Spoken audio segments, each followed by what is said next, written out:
కానూరుకు చెందిన ఓ వైద్యుడికి ఆన్లైన్లో 2 నెలల క్రితం ఓ యువతి పరిచయమైంది. తీయని మాటలతో నమ్మించి పెళ్లి చేసుకుందామని బురిడి కొట్టించి విడతల వారీగా 40 లక్షల రూపాయలు గుంజింది.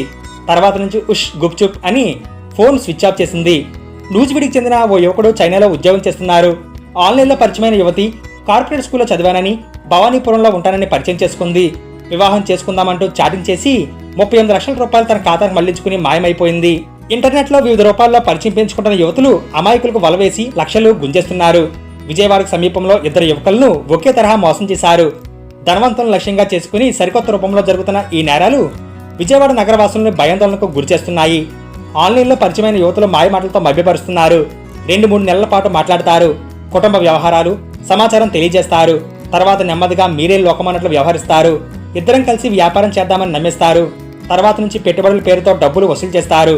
కానూరు వైద్యుడిని, చైనాలోనే ఉంటున్న నూజివీడి యువకుడిని ఇదే తరహాలో మోసం చేశారు. ఆన్లైన్లో పరిచయమైన వారు కలిసి వ్యాపారం చేద్దామంటే కాసింత ఆలోచించాలని పోలీసులు చెబుతున్నారు. ముక్కు మొహం తెలియని వారి వ్యాపారం పేరుతో లక్షలు పంపమంటే అసలు నమ్మవద్దంటున్నారు. ఎవరైనా పెళ్లి చేసుకుందామంటే వారి కుటుంబం గురించి పూర్తి వివరాలు తెలుసుకోవాలి. ఆ తర్వాతే ముందుకు వెళ్ళాలి.